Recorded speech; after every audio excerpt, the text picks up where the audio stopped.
Hey, what's up, everybody? Welcome back to another episode of Health Made Easy. I'm your host, Dr. Jason Jones, and today I've got a very special treat for you. I have Michael Hughes on the podcast, and I want to tell you a little bit about him and what we're going to talk about today. And we're going to be discussing a topic that I've been preaching from the rooftops for a very long time, and that is why cardio is so 2010. So Michael is a pioneer in the fitness space, being one of the first to integrate physical therapy into group coaching. He's also, a go-to resource when it comes to functional movement. And he is the founder of Gymnazo, that's Gymnazo, which is a functional training facility on the central coast of California that focuses on integrating restoration with performance. So this guy is a functional movement expert, and he is going to go through exactly how you, let's say maybe you're a weekend warrior or just someone who wants to be able to move better than you're moving right now. He's going to go through this on the podcast. And if you have the opportunity to go to our blog page or our podcast page and watch the video, he's actually going to show several movements during this podcast. Super fascinating stuff. Really, really great guy. You're going to love this podcast, and we're going to get to it right now. All right, well, welcome back to Health Made Easy. I'm your host, Dr. Jason Jones, and I'm super excited for our guest today. We have Michael Hughes on today, and he is the founder of Gymnazo. He's going to tell you a little bit about that in a minute, but I want to tell you about what our topic is going to be for the day. We're going to talk about why cardio, yes, your elliptical, your treadmill, your bike, why that's so 2010 when it comes to your fitness. So, Michael, thanks for coming on, man. Super excited to have you. I know that some of our podcast listeners may not know you, may have never heard of you before. So just give us a little bit of an intro, who you are, what you do, and then we'll get into the material. All right, I appreciate that. Yeah. I'd like to call myself a failed physical therapy grad student who didn't give up on a passion and a dream to provide an industry with something that maybe they didn't know that they didn't have. You know, kind of that approach to it all. From the 8th grade, Dr. Jones, from the 8th grade, I knew that I wanted to be somebody that could really influence movement. I just started at a high school gym, truly, just literally taking workouts from Arnold Schwarzenegger's Encyclopedia of Modern Bodybuilding and literally copying it, giving it to the football players who were above me, and seeing change. And it was really pretty radical. Like, even though I didn't write the programming, but to see the change and they thanked me for it, that really sparked something pretty big. So that's awesome. It was actually a huge revolution point in my life. Backstory not understood yet, but it was really a big play. And to understand that, like, okay, what is the field that I thought in movement was the top layer, and my thought back then was physical therapy. So kinesiology, undergraduate, And I didn't really realize that I just was never a very good standardized test taker. Mm-hmm. Elementary school, I never felt dumb per se. I never felt like top of the class, but I never exceeded in those, SAT scores. Just never shined. Yeah. And Me so when neither. it came to and I'm glad, because I would have been in a whole different situation if I did. But getting into grad school just never happened. Okay. I tried 8 different times, and I kind of feel blessed that I didn't get in, because I would be, as we were talking about, in the insurance rigmarole, traditionally trained to follow protocol and standards and don't question a study that's been put out in a journal, because that's evidence-based practice, and you can't question that. That's blasphemy. Mm-hmm. And, So what ended up happening is by not getting in, I was stuck in the personal training world. And as I consider the personal training world in the medical model is the used car salesman of the industry. It's about as low as it gets. Now, sorry for any used car salesmen out there, but it's that kind of like, gosh, you're really just taking up the muck of the muck in a sense. Yeah. And the goal and desire was to create a facility that really created an environment of a kind kind of behavioral success first, and then movement success second, and then kind of community success, third. And those all blend together. And that's what Gymnazo really is. It's a movement-based facility. I don't even call it a gym, even though it's in the name. I own a movement facility or training facility, and our job is to take from, baby boomer plus all the way down to as young as they want, and teach them the movement literacy that the gift of movement gives us. Yeah. That we can really explore, all dimensions of movement. And that first page in all kinesiology, biology, anatomy books, when it describes the 3 planes of the human body, I was never shown on actually how to exercise in those ways. Mm.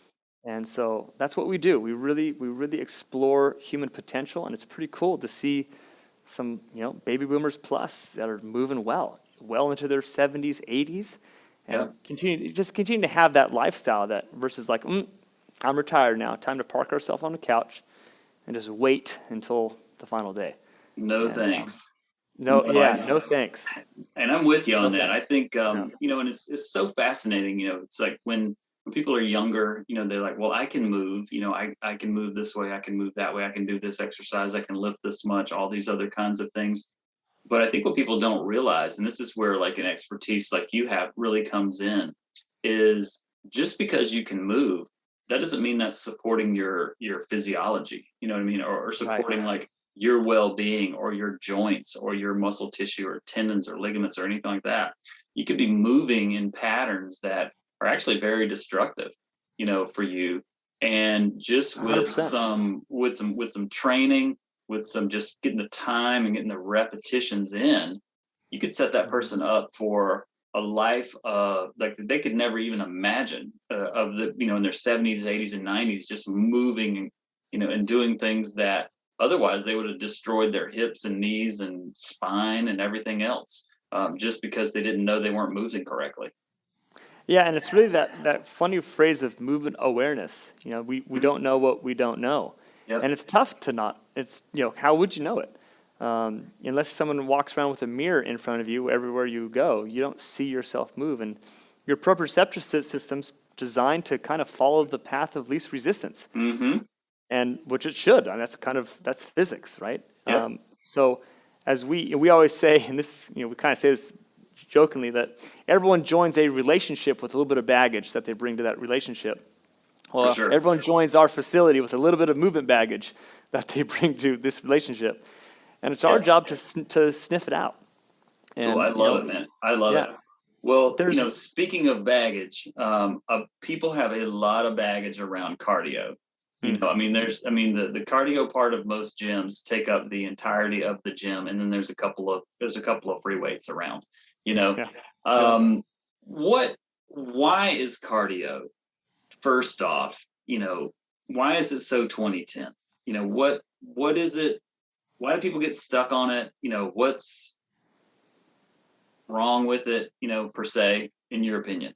Yeah, fair enough. Well, I've learned that nothing's really wrong with anything, but there's quite a limit to what that is. And if I could be driving, a Tesla, and I've been driving a Beetle, I would like to pick the first option if I knew it was a possibility.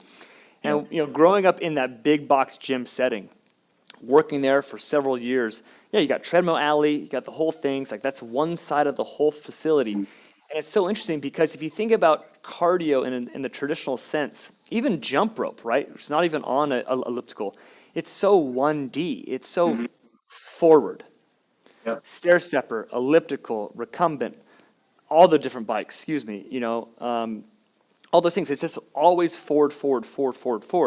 And I get, running is a very three-dimensional drill, but in the terms of the primary motion is still forward. And that's not really how sports or athleticism is played. Right. That's how we burn calories. But is burning calories really fitness? Is lifting weights, even on the other side of that spectrum, fitness? And in this traditional sense of definition, it is. But that's not movement fitness. That's not applicable fitness. That's not lifestyle fitness. So everything we do in the cardio alley doesn't necessarily translate, or very little of it translates to actual real life and human biomechanical, kinesthetic, chain reaction movement patterns, which is where we get injured, which is where we don't have the success we want, where we start to judge ourselves in the real world. But we look good, and we can sweat a lot. Yeah. But so it's really interesting. Like, there's new technology out there, and it's not really new. Nothing new is under the sun, right? We're just figuring out how to piece it together. So it's really kind of in this world of fitness, we're saying, like, wait a minute, how do you actually want to move versus how do you get practiced moving? So we ask a lot of questions. What do you, not a goal, but like, how do you live your life? Mm-hmm. And if it's someone in their 60s, gosh, they either love to, golf, pickleball, hiking, swimming, outdoor activities, playing with grandchildren, those kind of things. And so, okay, well, what are those movement patterns that you actually go through to do those things? Yeah. And they look nothing like treadmill alley. Okay, No. Let's go to the soccer mom. Let's go to the weekend warrior. Let's go to that, 40, 50-year-old something, in a sense. It's like, okay, what do you do? Gosh, I love surfing, mountain biking. Again, that matches really nothing on the equipment machine. Well, they say, well, but biking does. I know, but you're actually overdoing it. Mm-hmm. If I go lay out in the sun on a Saturday and then lay out in the sun again on a Sunday and then a Monday and then a Tuesday, what's my skin going to do? Yeah. Oh, that's very simple. It's going to get overburnt and da-da-da. It's like, that's what your joints are doing. That's what your connective tissue is doing. Yeah. And so it's really this understanding that fitness has a new evolution. Thank you, Jane Fonda. Really appreciate you. Arnold, you're the man. I appreciate it. But we've got an iPhone 13, 14, 15 coming out now. It's time that we upgrade our services. And it's hard. It's different. You got to rewrite how gyms look. You got to rewrite how programming looks. You got to rewrite how we think. So it's better, though. It's just flat. It's more fun. It's more effective. You can actually produce injury prevention, injury avoidance. I think that's a better way to say it in these things. But I think that a lot of people get scared because, like, ooh, that's unsafe. I'm going to hurt myself doing that. And I would say, shuffling across some turf is more dangerous than on a elliptical. But when I go to do squats, I don't put 400 pounds on my back and just start going. Yeah. I don't even put the barbell on my back. So we got to learn how to progress. We use the word tweak, modify, appropriately. So it's not like, ooh, I go from, 0 to 100. Like, wait a minute, there's called 1 mile an hour, 2 mile an hour, 3 mile an hour. And to micro tweak using biomechanics, using just the knowledge of this gift of movement that we have. So that's been a big play, and something I challenge our industry to really start kind of taking into consideration. Yeah, and I think there's a certainly at least a small portion of it that's moving in that direction. How would you differentiate between what you guys are doing and then what's like traditionally called functional fitness? Yeah, great question. Yeah. I'll say the traditional men's fitness, men's health, functional fitness is, make it look different. Get out of a machine and stand on a Swiss ball, jump on a box, get on a row machine, hit a jump rope, those kind of things. Or I would say, and I'm going to say this, not disrespectfully, but CrossFit. Anything that takes Olympic lifting and adds to it, I would say that would be kind of a traditional functional fitness. Yeah. Taking a medicine ball into a wall. Anything that's really not bolted to the ground, I would say would be the general layman's person's understanding of traditional functional fitness. And I would say that's true. That's 100% true. But even functional is good for bodybuilding's functional for a person who goes up on stage. That's functional training for them. Yeah, it works for them. So what we like to use is the word, we like to kind of add a different term to it, and we like to call it intentional or three-dimensional. And it's really start saying, okay, wait a minute, what do we actually need in human function? That's pretty tough when you're training a bunch of, literally people, their athletes are just life. So how many movement patterns do they go through? What's their in-season, out-of-season, off-season, pre-season? That's a tough athlete to program for. That's a really tough athlete to program for. So when you start to take those things into consideration, all possibilities are really there, but you have to start to understand, like, wait a minute, how much do we really focus on inversion and eversion of the subtalar joint at the ankle? Mm-hmm. Do they even have access to that? Do they even have access to internal rotation at that hip to really flow through and finish through on their golf swing, or even run or walk, for crying out loud? Can they even load that glute? It may be weak, but can they even access the load? How's their thoracic spine moving? I bet it's pretty important to how that lower back plays. Mm-hmm. So those things we kind of start to really think into play, and more. It's like, well, wait a minute, this is a lot more complicated than any personal training certification I've ever considered. In fact, this is getting above and beyond what some of my friends who are physical therapists coming through. It's not that they're not capable of it, it just breaks protocol. Right. And that's tough when you have to start critically thinking. So what does it look like? So I would say this. Think about doing a forward lunge. Forward lunge, anterior lunge. Well, that I would call that's one of 6 easy lunges that we could do. Okay. So we could do a posterior lunge. Is this being recorded? Oh, yeah. Oh, let's show this sucker. Let's do it. Let's might as well do is expand this thing out here, right? I mean, video recorded, excuse me. Why not? So if I do a forward lunge, right, our typical lunge is like bend that back knee. Yeah. I would say, all right, that's not bad, but I would certainly like to get some good hip extension as I do that, because that's how I run, that's how I hike, that's how I walk, basically. I don't do that. Yeah. So if I could do that lunge, well, what's the posterior to that? Well, it would be this. Okay. I weight shift to my front leg, I can weight shift to my back leg. This is not a posterior lunge. That's a posterior toe tap. This would be a posterior lunge in our definition. Let me switch sides so you can see it. Boom. It's almost like a bit of a squat. Well, I can do a lateral lunge, but what about the opposite side lateral lunge? Okay, what about a rotational lunge? I could throw a rotational lunge in there. What about the opposite side of that rotational lunge? Yeah. So what I love about it, I did sagittal plane, frontal plane, and transverse plane.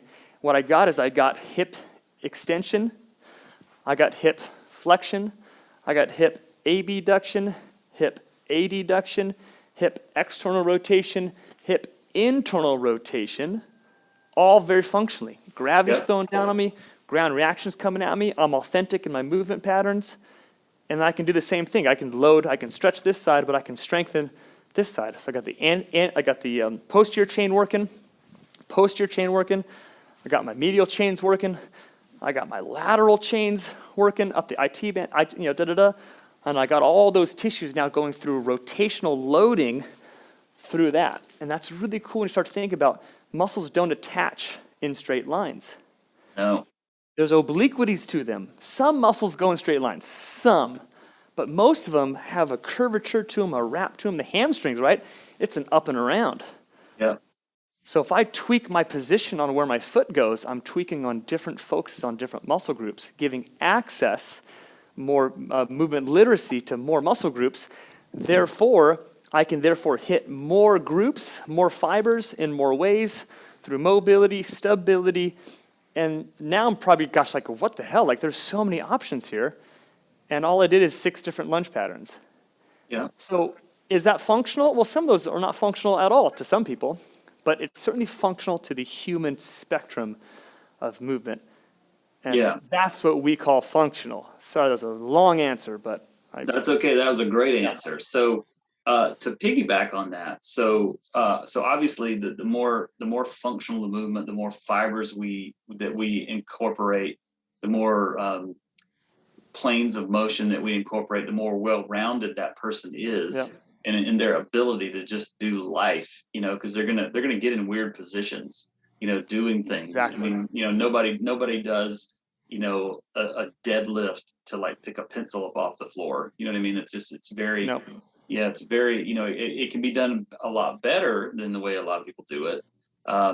But so what would a natural progression of, say, those 6 moves look like?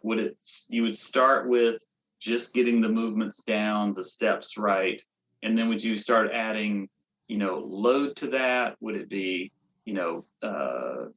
banded resistance? How would that look? That's a good question. Yeah, so visual, I'm a kinesthetic guy here. So when we talk about like what we just did, that was what we call a lunge matrix. And I got to give credit to the great institute for kind of coining that for us. Is really providing these different sequences to provide a good deep dive into say how someone moves. But if I have, let's say, someone who's brand new, 75 years old, comes for balance work, I'm going to provide as much stability as I can to help their body out. We have a lot of these true stretches around here, so we can do that exact same program in this cage, literally every move. And I can have two hands, I can have stability, I can really create a very safe environment. But away from that, like if I can provide extra stability, I can provide more success or more possibilities of success. So we tend to think of like a lunge as a big thing. Well, I can just simply change the range of motion. I can still get those same patterns through a step. The joints don't have as much stress through them. I can certainly play in a range that allows them, so I can change my range of motion. I can change my initial environment. Maybe turf is going to grab their shoe. I really think about that, especially on like locomotion drills, running drills. Yep. We call these things, there's turf monsters that live on these things. They grab your shoe and they can take you down. So maybe going on to rubber flooring would be a better option, so I can even be that mindful.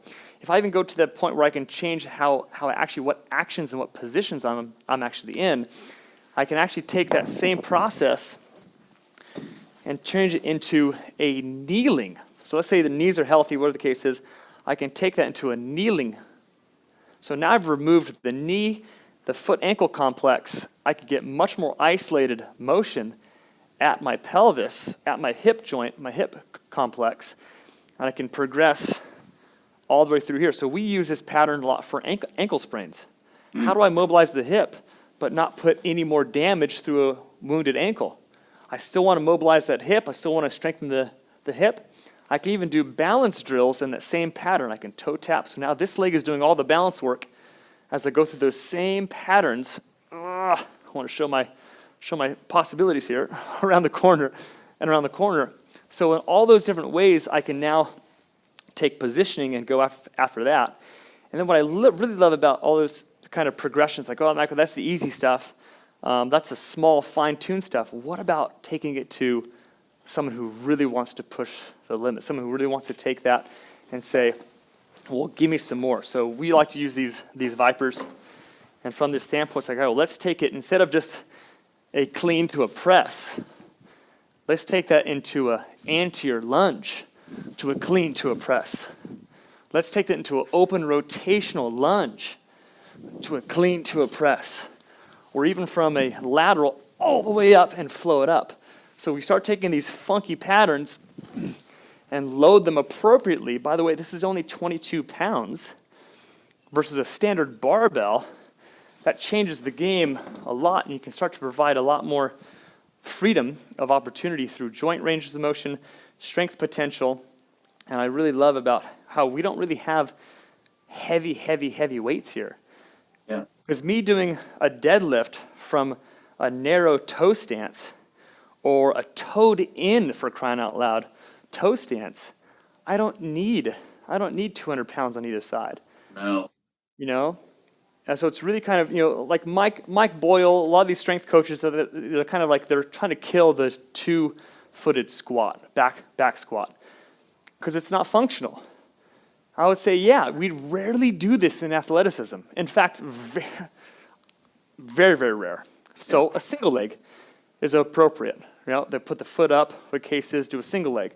Well, I would say that's even pretty good, but when do we vertically load? Just perfect vertical load. I'll say we're often toe in, we're often toe out, we're often off kilter, we're often here. So why can't we vertically load with a big old stance out here and load there? Now we get all those internal forces through my adductors, my medial knee, and that's, to me, a lot more appropriate for an athlete, especially a female high school volleyball soccer player, not blowing their ACL out because they have lack of integrity on those medial structures versus well, the story can go on and on.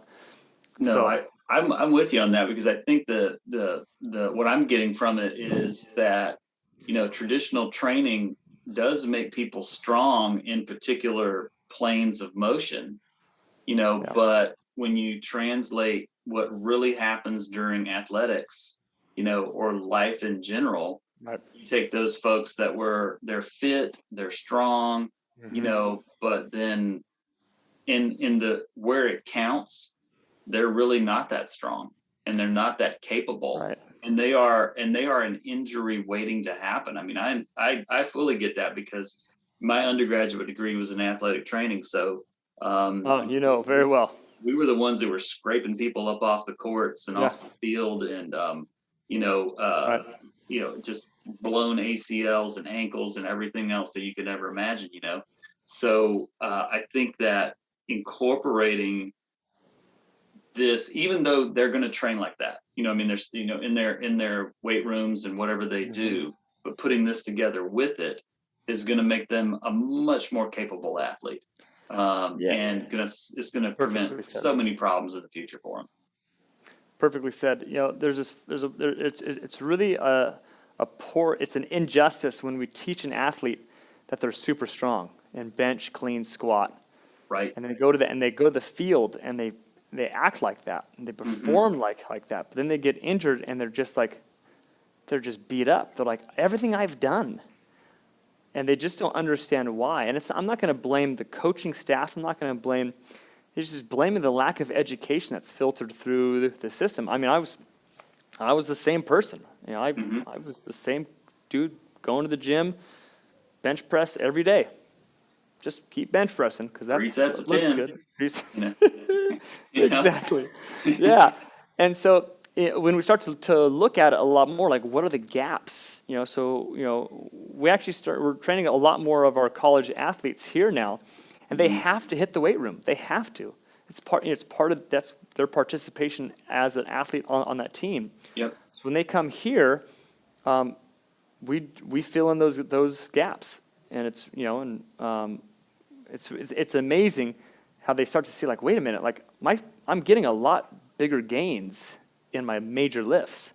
Yeah. I'm like, exactly, because when you only pull 1D on a muscle, you're not really accessing 100% of that muscle's potential. I mean, 100% is an overgross term, right? You're not using the majority of that muscle's ability to go under a load.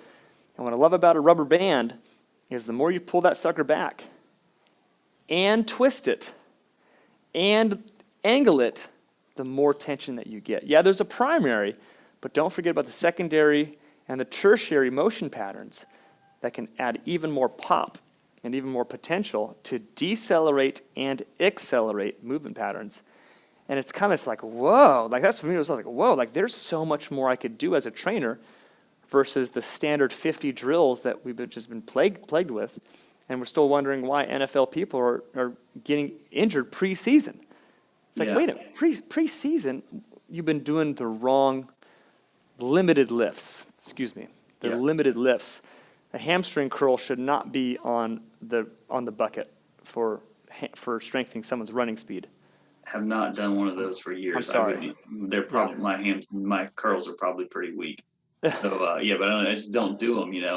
Right. Let me ask you this. Now, I'm sure you guys have got videos, YouTube, all of that, in your social media and all of that. So, like when folks start to follow you and start to watch your stuff, but let's say they're a novice, whether they're 50, 40, they're a new athlete or a weekend warrior or whatever.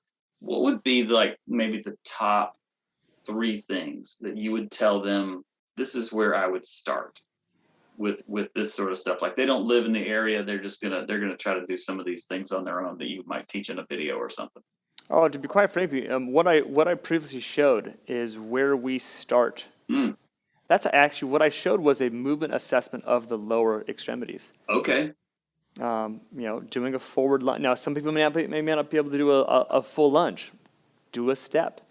Okay. But if you can start to angulate the hips in the 6 primary ways that it can go, extension, flexion, AB adduction, internal external rotation, facilitated by natural authentic movement of the body. Mm-hmm. And you can start to see where limitations are. Even if you don't know what to look for, you can feel it. Yep. Ooh, that feels tight. Or crap, that hurts my knee. Or gosh, that really hurts my lower back. Well, first of all, don't do that anymore. But do the other patterns that are essentially clean or non-threatening. I really like this analogy, and I really like how people can start here, is that when you're trying to pull a stake out of the ground, you've been camping, or you've been doing something like that, something where you just kind of lift something out of the ground, and it won't come out. What do you do? What do you do to pull that stake or that stick out of the ground? You move it in the ways that it can move.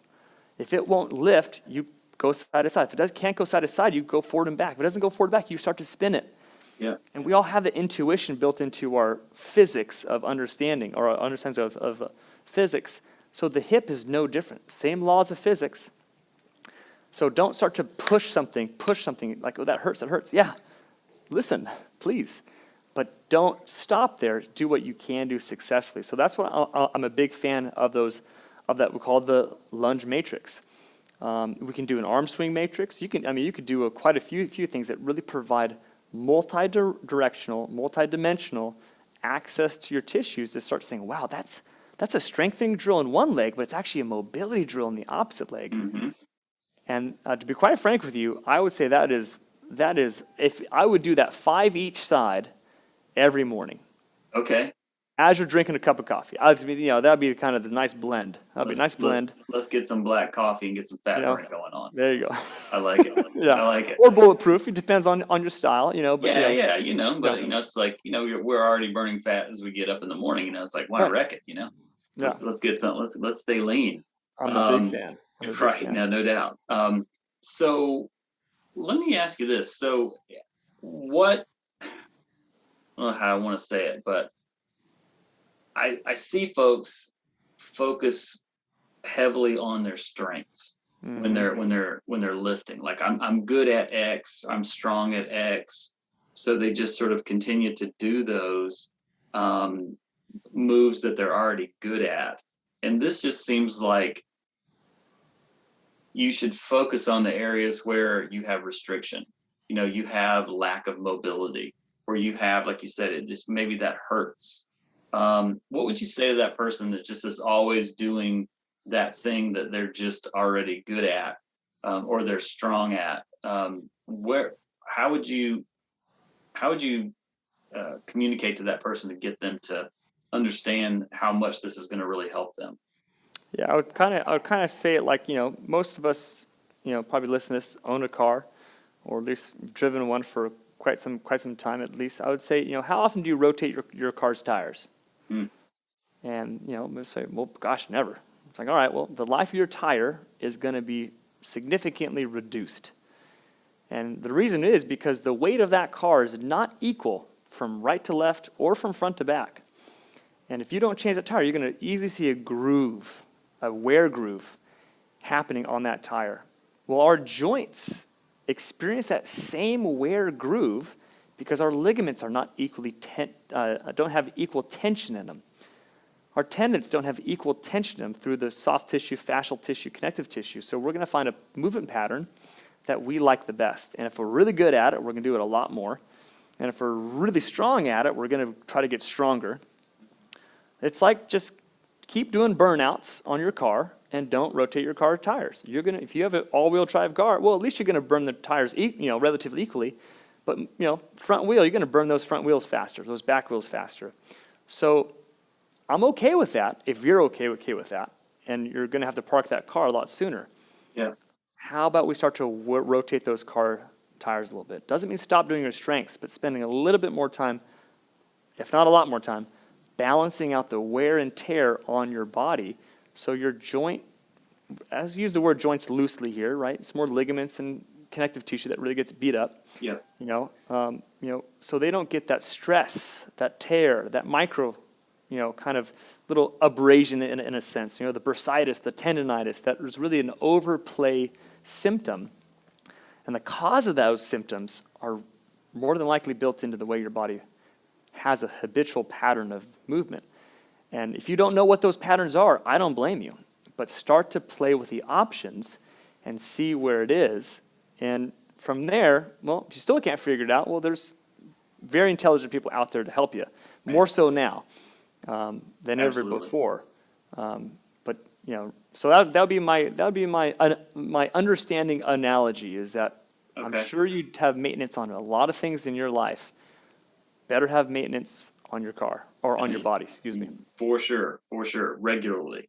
Regularly. And speaking of regularly, you know, as we sort of start to wrap up a little bit as we get close to time. So if you have that person who is an athlete, you know, and they've been doing the linear training, you know, most of their life or most of their, you know, career, you know, as an athlete, how much in a day or in a week should they start sort of incorporating these multi-directional, you know, really intentional, functional like movements into their training? Yeah, and people have to watch out when doing something new. You know, the body gets sore really when newness comes into the play. You know, not necessarily volume changes. Yes, that's a big play, but something new is, for what I feel, is the biggest watch out for. Oh yeah. What I like about how we program is, you know, every single workout that we do is full body. Every workout. We do differentiate between the physiological systems of strength and cardiovascular to keep it simple. So those energy systems can recover and et cetera. And we do that because every single day of our life is a full body workout. Yeah. In fact, I'm working out right now. I'm training my body to sit really well. My connective tissue in my front hip is densing down. You know, my posterior hips lengthening out. My hamstrings are starting to shorten on the back, on the kind of distal side. My posture is being relaxed. Because I don't have to. I got this thing behind me to support me. I'm really good. In fact, I'm on rep 48. You know, yeah. I'm doing pretty well. So we have to understand that when you change something else, you have to have that understanding. Just like when I go on my summer vacation to Mexico, I'm white. I'm Irish white. I better take it easy day one. Yeah. Because if not, day two is going to suck. Yeah. It's going to be real miserable laying out in the sun. So we have to have that same respect for the human body. There's no such thing as an on-off switch. It's a dimmer switch. And don't turn up the lights too fast. So I would say every day is fine, but I would say give yourself 5 minutes. I really mean it. For someone who's brand new at this, give yourself 5 minutes. And even though you know you can go 10, don't, because you're there for the next day. Right. We always say we are always training for tomorrow. Makes sense. And so I would say, and I would increase it not daily, but maybe every 3 days.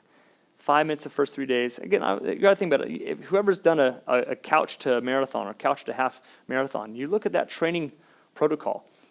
It's very gradual. In fact, you don't even run a marathon or half marathon until the marathon or the half marathon. So it's very progressive in approach, and we like to get anxious and go for it. So take it easy. Time is relatively on your side. Avoid pain. Now, there's two types of pain. There's mental pain, and there's physical pain. Avoid physical pain. You got to have a curiosity to it. Got to have a curiosity to say, what can my hip do? What can my thoracic spine do? You know, most people don't think like that. What can my body do in this direction? Yeah. What can my body do in that direction? How can my body really lean and look up or look down or look left or look right? And here's my last kind of closing thought here. Think about doing a plank. You know, most people can picture a plank. And think about your hips going up. Think about your hips going down. Maybe a little past neutral too, depending on how strong you are, capable you are. Think about your hips sliding to the right, hips sliding to the left. Think about your right pocket dropping to the ground, coming back up, and left pocket dropping to the ground, coming back up. You just drove your pelvis in 3 dimensions. And every single muscle fiber that's connected it from the foot up, from the elbows down, got loaded eccentrically and exploded concentrically. All right. I'm doing my planks different from here on out.